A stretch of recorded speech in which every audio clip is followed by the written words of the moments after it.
এক সেকেন্ড দাঁড়িয়ে যাও। যদি এই রিলস তোমার কাছে আসে তবে দাঁড়িয়ে যাও। এই মেসেজ তোমার জন্য। क्या हुआ?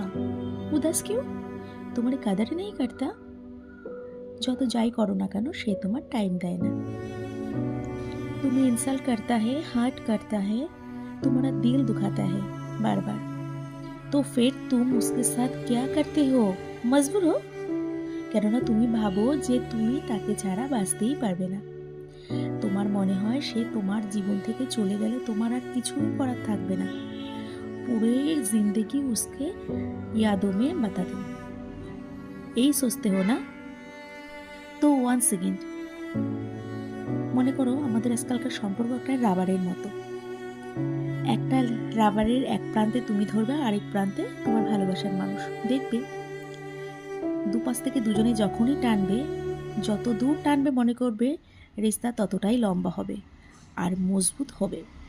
আর সমস্যা তখনই হয় যদি দুজনের মধ্যে একজন ছেড়ে দেয়। বিপরীত জনের ভীষণ লাগবে। এর মানে কি বুঝলে? যে যে ছেড়ে দেয় তার কিছুই করার থাকে না। लेकिन जिसको लगे ना दर्द उसका हुआ तो इंसान को जिंदगी से दफा कर दो। কেননা ওনার জীবনে আপনি থাকেন বা না থাকেন কিচ্ছু যায় আসে না। আর আপনি আপনার মূল্যবান টাইম এদের জন্য নষ্টই করবেন না। खुद को कदर करो, নিজের সেলফ রেসপেক্ট রাখো।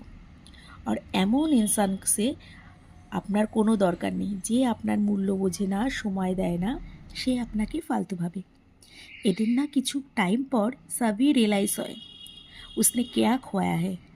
आप तो एक वफादार इंसान हो। এমন ইনসান সে এই পৃথিবীতে পাওয়া খুবই মুশকিল। ওই সব মানুষ তো একদিন সব ঠিকই বুঝবে সে কি হারিয়েছে। কিন্তু আপনি আপনার সেলফ রেসপেক্ট বাঁচিয়ে রাখুন প্লিজ। বাঁচিয়ে রাখবেন অবশ্যই।